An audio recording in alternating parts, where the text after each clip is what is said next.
So hi guys, I am Ronald Marin Jr. from BSBA HRM2B. So today I gonna discuss about developing a training program. So let's go. So developing a training program. Training is a means to a specific ends, so keeping goals in mind. During the development and implementation stages of a training program will assist in creating clearly defined and effective program. So in short, ang developing training program is a structured plan to help individual para makagain ng skills or knowledge para mag-improve ang kanilang performance sa work. So sa developing and training program is meron tayong ditong una dito is define needs and goals. So define the needs of the company by identifying weak areas where training would prove beneficial. So sabi dito is dapat alamin yung mga needs ng company sa pamamagitan ng pagtingin kung saan mahina at kung saan yung makatulong ang training. So next is define short and long-term goals of the company. Identify possible training to meet those goals. So ang sabi dito is din natin alamin kung saan yung pangmadalian at pangmatagalan na goals ng company. Tapos dapat alamin natin kung anong training ang pwedeng makatulong para maabot yung goals na yun. So next is develop individual training modules based on the defined needs and goals.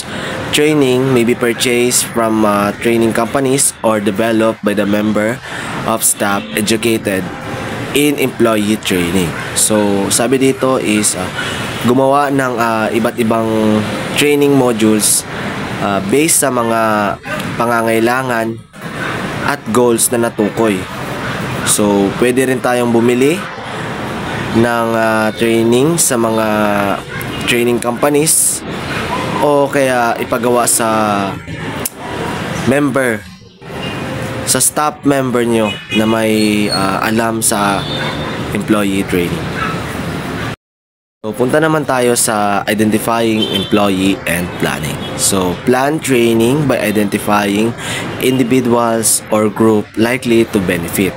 Some training modules such as those covering company policies and time management, for instance, should be given to all employees. So sabi is dapat magplano ng training sa pamamagitan ng pag-alam kung sinong mga individual o grupo ang malamang na makinabang. So yung ibang training like tungkol sa company policies at time management dapat ibigay sa lahat ng empleyado.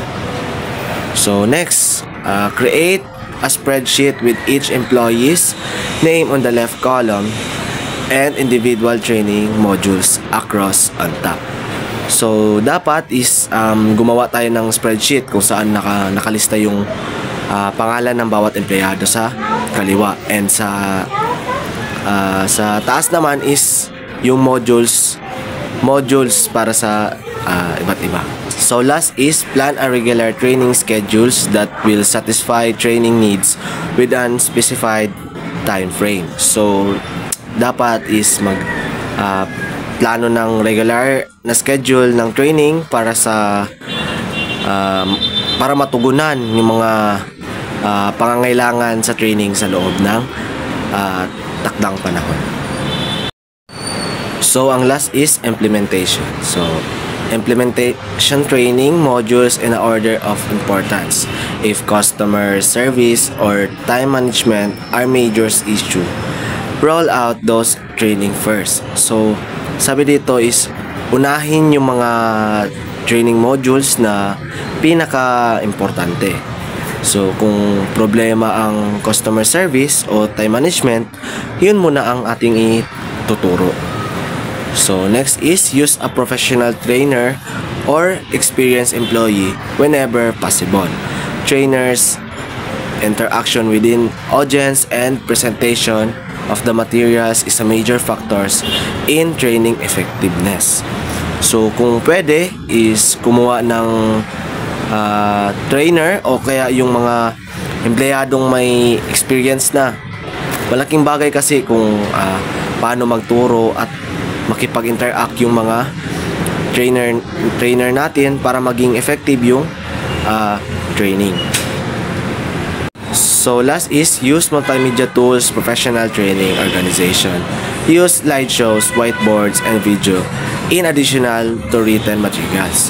So gumagamit ng multimedia tools yung mga professional training organizations. Gumagamit sila ng slideshows, whiteboards, at bukod pa sa mga written materials.